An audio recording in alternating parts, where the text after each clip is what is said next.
Dios les bendiga en esta tarde a todos los hermanos y amigos que nos escuchan.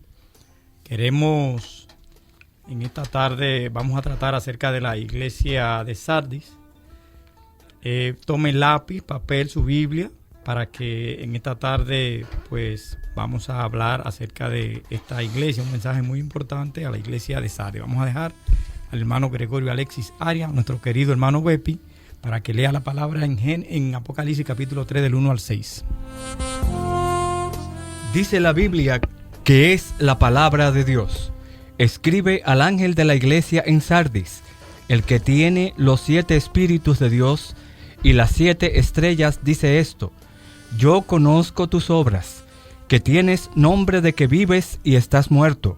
Sé vigilante y afirma las otras cosas que están para morir, porque no he hallado tus obras perfectas delante de Dios. Acuérdate pues de lo que has recibido y oído, y guárdalo y arrepiéntete. Pues, si no velas, vendré sobre ti como ladrón, y no sabrás a qué hora vendré por ti. Pero tienes unas pocas personas en Sardis que no han manchado sus vestiduras y andan conmigo en vestiduras blancas, porque son dignas.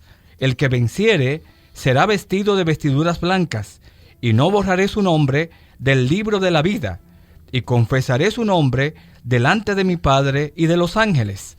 El que tiene oído para oír, oiga lo que el Espíritu dice a las iglesias. Gloria a Dios para siempre. Sardis era una ciudad muy antigua de Asia Menor. Fue la antigua capital del reino de Lidia, que alcanzó una riqueza legendaria bajo un rey de nombre Creso en el siglo VI a.C. Todavía en la época apostólica prosperaba gracias al oro tomado del río Pactolo que la atravesaba y al comercio que le proporcionaban 5 carreteras principales que llegaban a ella. En sus primeros tiempos era una ciudad fortificada gracias a los acantilados que la rodeaban. En el año 546 a.C. fue conquistada por Ciro, rey persa. Desapareció de la historia bajo el dominio persa durante 2 siglos, durante 200 años.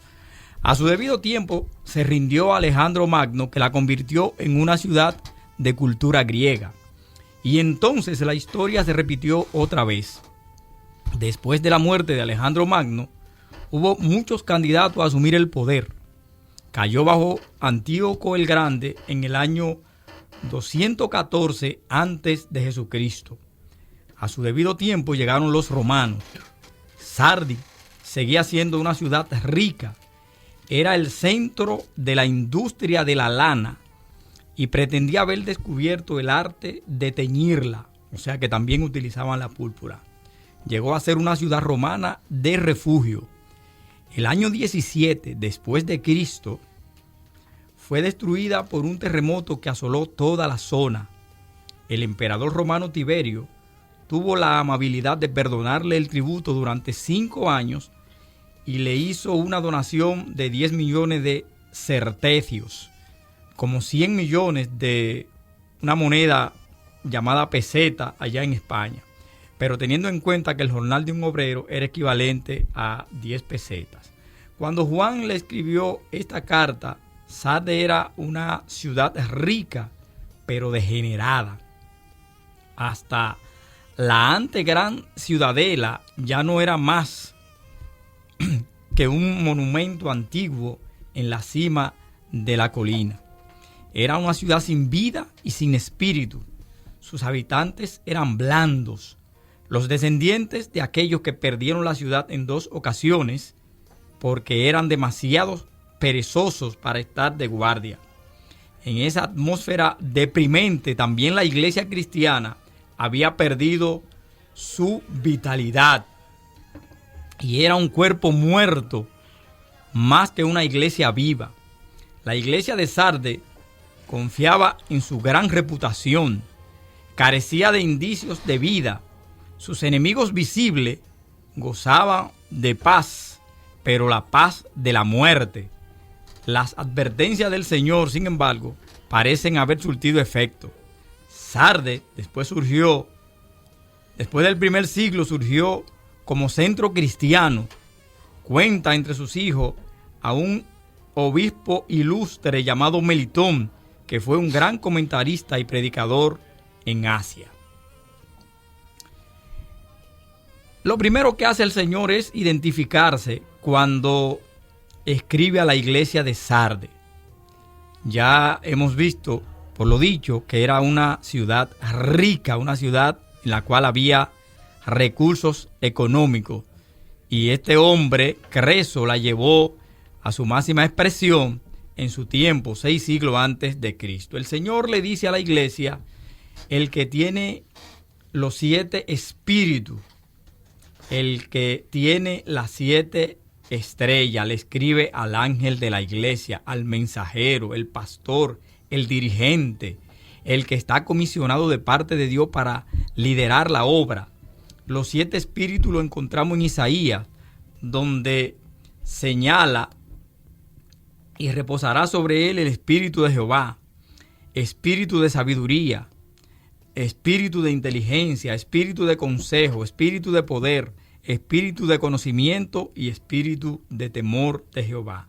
Las 7 estrellas son los ángeles de las iglesias, según Apocalipsis capítulo 1 y verso 20. Pasamos a ver ahora la condición de la iglesia de Sardis. El Señor le dice: yo conozco tus obras, que tienes nombre de que vives y estás muerto. Sé vigilante y afirma las otras cosas que están para morir, porque no he hallado tus obras perfectas delante de Dios. La iglesia estaba muerta. El Señor conoce las obras de la iglesia. Se creía viva y estaba muerta. A veces nos creemos una cosa y delante de Dios somos otra. Una iglesia muerta en vida. Muerte es lo contrario de la vida. Un muerto no habla, no ve, no palpa, no huele, no percibe, no escucha, no camina. Al morir cesa toda actividad vital. Había una falsa reputación de vida. Muchos contemplaban la congregación con buenos signos vitales. Ella se creía que estaba viva. Algunos decían que sí, que estaba viva. Tal vez era una congregación que vibraba, que tenía muchas actividades, muchas predicaciones, muchos programas, muchas conferencias, muchas invitaciones. Gloria al Señor. Pero en lo que se refiere a su vida espiritual, estaba más muerta que un cadáver. El Señor le dice que sea vigilante, que todavía habían algunas cosas que estaban vivas. Un vigilante es alguien que está al acecho para que alguna propiedad que él cuida no se vea afectada por algún intruso. El vigilante tiene que velar por lo que cuida, porque en cualquier momento se le puede pedir cuenta. Esta iglesia tenía cosas que aún no habían muerto, pero si no se afirmaban, también iban a morir como las otras que ya estaban muertas. Tenía algunas cositas que todavía le quedaba de viveza, todavía estaban, que no se habían muerto, pero había otras que ya habían muerto. Y el Señor le dice que sea vigilante de esas cosas, que no la dejara morir también como había dejado morir las cosas que ella tenía. El Señor no encontró ninguna obra perfecta delante de Dios de esta iglesia. Aparentemente el descuido de esta iglesia era tan grande que el Señor no encontró motivos de elogio por alguna labor que se estuviera realizando. No hubo ningún elogio para la iglesia de Sardes. En otras iglesias el Señor había encontrado algún motivo de elogio. En Sardes no. Ni en Sardes ni en la Odisea el Señor encontró motivos de elogio.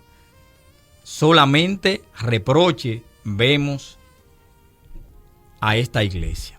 El Señor le dice: acuérdate pues de lo que has recibido y oído, y guárdalo y arrepiéntete. había recibido algo importante de parte de Dios. Había algo que la iglesia tenía que era muy importante, como todo lo divino es importante, por más simple que uno quiera ponerlo. Debía guardarlo. Guardarlo no era ponerlo dentro de una caja y olvidarse de eso allí hasta volver a acordarse que estaba ahí. Guardar es llevar a cabo, es vivir, es hacer las cosas que has aprendido. Aparentemente ellos no estaban llevando a cabo, y vamos a decir sin aparentemente, no estaban llevando a cabo lo que habían aprendido. Tenía que velar, porque de lo contrario el Señor caería sobre ella como ladrón. Pues si no velas, le dice, vendré sobre ti como ladrón, y no sabrá a qué hora vendré sobre ti. Era de una manera sorpresiva que el Señor iba a caer sobre ellos sin previo aviso. Pero tienes unas pocas personas en Sardes que no han manchado sus vestiduras y andarán conmigo en vestiduras blancas porque son dignas. La excepción, en medio de aquel descuido, en medio de aquel desastre, de aquel cementerio, de toda aquella muerte, había unas pocas personas en aquella ciudad sin mancha en sus vestiduras. Esos andarían con Jesús porque eran dignos. Los descuidados, los desobedientes, los negligentes, los que no cumplen, no son dignos de andar con Jesús. Gloria al Señor para siempre. Quiero, de lo que Dios nos ha permitido estudiar y aprender de esta iglesia, quisiera darle algunos consejitos a los pastores y quiero hacer énfasis en esta parte aquí que habla de pocas personas, de iglesias pequeñas. Si algún pastor me está escuchando, si algún líder me está escuchando, que tenga una congregación pequeña, quisiera que por favor preste mucha atención. Nosotros estamos viviendo en el siglo de las mega cosas, mega edificios, mega barcos, mega comercios, mega carreteras y también mega iglesias. Hoy nadie quiere tener una iglesia pequeña, nadie quiere estar en una iglesia pequeña. Todos queremos estar o queremos liderar, queremos dirigir una iglesia grande, una iglesia numerosa, una iglesia con muchos miembros. En muchas ocasiones, hermano pastor, pastora, líder, Dios trabaja y ha trabajado con pocos. El mundo se inició con 2 personas y somos miles de millones actualmente. Gedeón, el gran líder militar de Israel, con solo 300 hombres, venció las tropas de un ejército muy, pero muy numeroso. La iglesia arrancó con 12 miembros. Cuando Jesús ascendió ya eran 120, se habían multiplicado por 10. En el primer discurso de Pedro se añadieron 3,000 y 5,000 en el segundo discurso. En Hechos capítulo 2, verso 47 leemos: y el Señor añadía cada día a la iglesia a los que habían de ser salvos. Y en Hechos 9:31 observamos: entonces las iglesias se acrecentaban, fortalecidas por el Espíritu Santo. Pablo dijo en 1 Corintios 3, verso 6, yo planté, Apolos regó, pero el crecimiento lo ha dado Dios. Y en 1 Corintios 3, 7, así es que ni el que planta es algo, ni el que riega, sino Dios que da el crecimiento. Trabaja con los pocos, pastor. No todos tenemos la capacidad, ni física ni económica, para tener una mega iglesia. Tenemos diferentes capacidades. Dios reparte los talentos de acuerdo a la capacidad del creyente. Quizás hoy tú, al igual que yo, estés al frente de una congregación pequeña. La mía es una congregación bien pequeña. No te sientas al menos por eso. Trabaja como si esta fuera la iglesia más grande del mundo. Que dicho sea de paso, hermano, la iglesia más grande del mundo, la del coreano, nació debajo de una carpa militar allá en Corea por los años 50. Hoy son quizás más de 1 millón de personas que tiene esta iglesia, amado hermano, pero comenzó debajo de una carpa. No viva quejándote, no viva comparándote con otras iglesias. Alégrate, no estés triste, pastor, no estés amargado.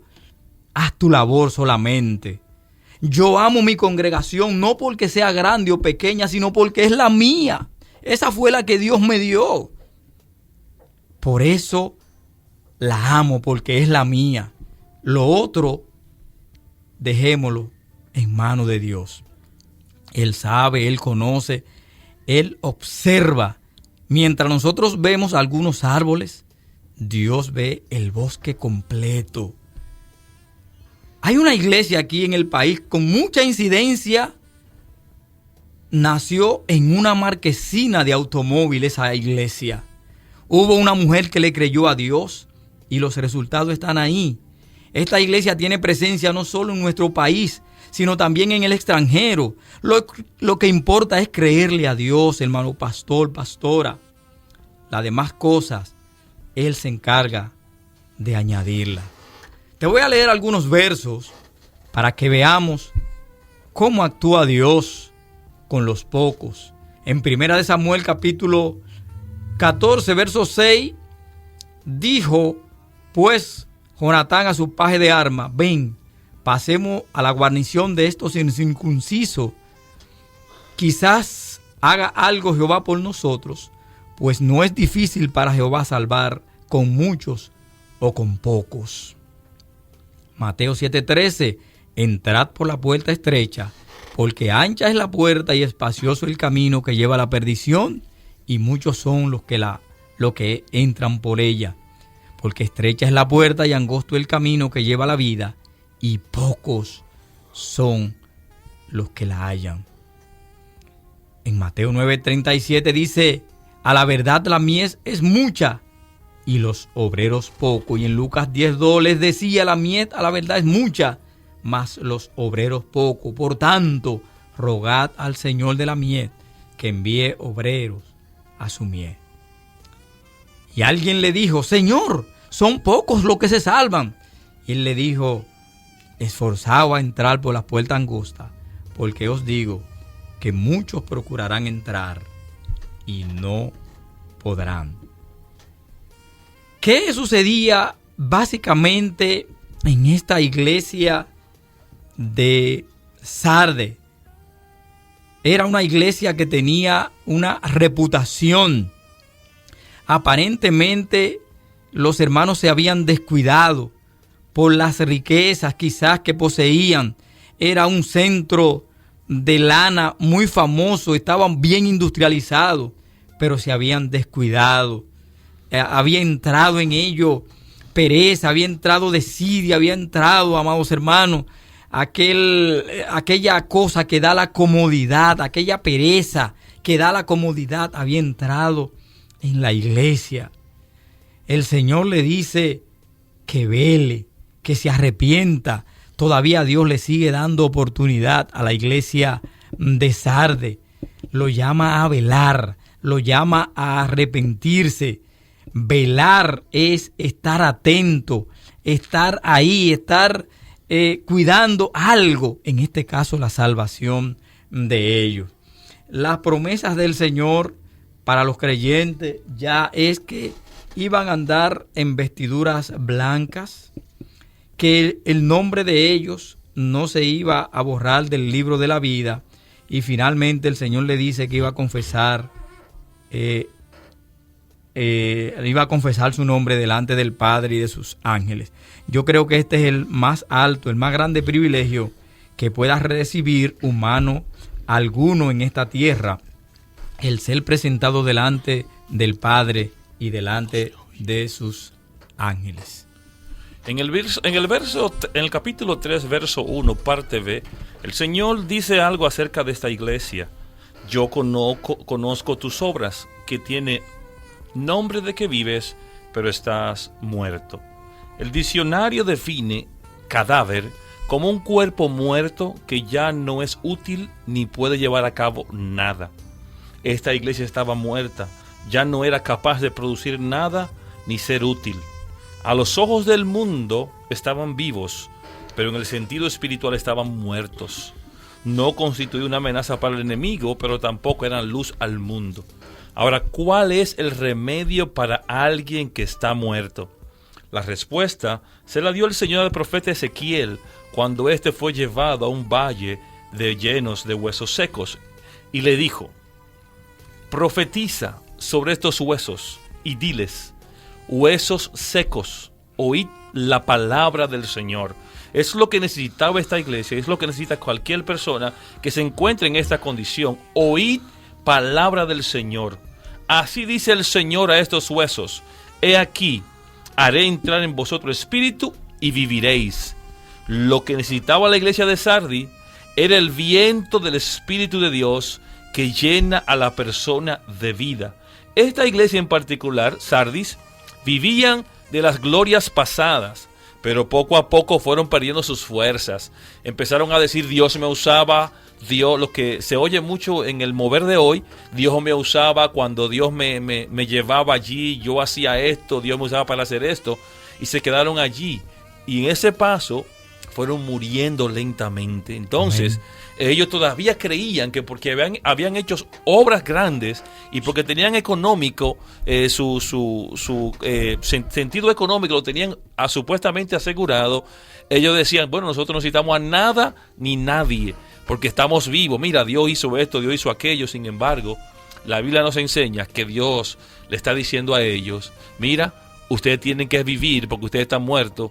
A los ojos del mundo hacían obras. La iglesia, Dios la exalta y le dice: mira, ustedes, conozco tus obras. O sea, ellos hacían muchas obras, pero las hacían para el mundo, pero no le daban placer a Dios. Yo entiendo que no solamente a los ojos del mundo, sino a los ojos de ellos mismos, ellos se sentían vivos. El Señor dice: tienes nombre de que vive. Ellos mismos se creían que estaban vivos. No era solamente una opinión de fuera. Era una opinión interna, era como ellos se veían, era la condición en la que ellos se creían. Claro, había un orgullo interno donde la gente eran ególatras. Decían: bueno, mira, yo hago esto, mira cómo yo me muevo, mira cómo Dios me usa, mira lo que yo he hecho, mira lo que yo he elaborado, mira las obras que hago. Entonces, hay un peligro cuando uno se cree autosuficiente, cuando uno se cree que es uno que lo hace. Exactamente. Y no es aquel que usa uno para hacer las cosas. Gloria a Dios. Ese es un grave problema, hermanos, amigos que escuchan este mensaje a la iglesia de Sardis, que podemos ver que aquí se estaba viviendo de la apariencia. Y ese es un peligro que está atacando en el día de hoy a muchas congregaciones, a mucha parte del cuerpo de Jesucristo que quieren vivir de la apariencia. Ahora, yo quiero compartir algo, aprovechando el conocimiento y la experiencia del hermano Bepi Arias, que está aquí en cabina, que es médico, y es acerca del estado cadavérico. Vamos a ver lo siguiente. El verso 2 dice: sé vigilante y afirma las otras cosas que están para morir. Pero previamente, en el verso 1 del capítulo 3, dice que tiene nombre de que vives y estás muerto. Entonces, cualquiera dirá: aquí hay una especie de contradicción, porque dice estás muerto, pero luego el verso 2 dice: sé vigilante y afirma las otras cosas que están para morir. ¿Cómo podía estar muerto y tener otras cosas que estaban por morir? Cuando un cuerpo muere, hermano Arias, hay células en ese cuerpo que quedan vivas hasta cierto tiempo, ¿cierto o no? Sí, es correcto. Hay algunas partículas, hay una célula, hay algo que es especial, gloria a Dios para siempre, que permanece y dura varios días hasta que el cuerpo termina de degenerar. Incluso Sí, el correcto. cabello sigue creciendo. Sí, correcto. Según investigadores y expertos en la materia, las uñas siguen creciendo mientras todavía queda carne en los dedos y el cuero cabelludo todavía sigue vivo y el pelo sigue creciendo. Si extrapolamos eso a este mensaje de que tú tienes nombre de que vive pero está muerto, y luego dice, sé vigilante y mira las otras, afirma las otras cosas que están para morir, se traduce a lo siguiente: hay gente viviendo de la apariencia. Dios te bendiga, varón, amén, ¿cómo está? En victoria, bien, simulando ser un fuerte espiritual, pero son gente que ya no oran, que no ayunan, que tienen la iglesia como un club social de ir quizás al culto más numeroso para dejarse ver. Otros van a la iglesia el día que hay Santa Cena para simular estar bien delante de Dios con el pueblo o el pastor, para que lo vean tomando el pan y el vino.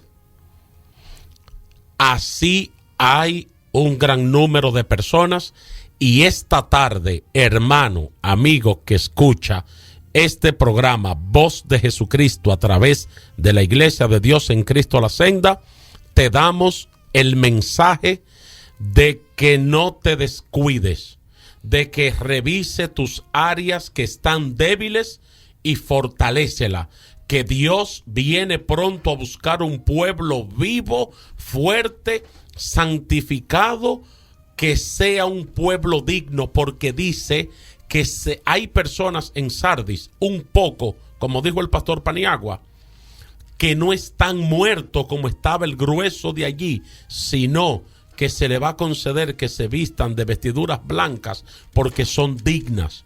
Bendito sea el Señor. Toma este mensaje como una oportunidad para que te radiografíe por dentro, autoanalízate, revísate, mira a ver qué hay muerto en ti, qué áreas están por morir, afírmala, que aún hay tiempo, y el tiempo tuyo de afirmarte es ahora, es hoy sábado, hoy, ahora es el momento de afirmar esas cosas que están muertas, revivirlas y afirmar las que están por morir. La iglesia de Sardis era una iglesia eminentemente cadavérica. Estaba muerta. Y tal y como se ha dicho en esta tarde, gloria a Dios para siempre, el Señor Jesucristo le dice: yo conozco tus obras, que tienes nombre de que vives y estás muerta.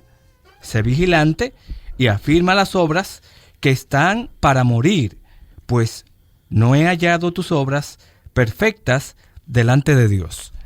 En el tiempo en el cual estamos viviendo, el cristiano debe de luchar para que su vida espiritual esté llena de la vida de Jesucristo, no que su vida espiritual muera y se convierta en un esqueleto andante. Dios quiere que seamos personas llenas del Espíritu Santo.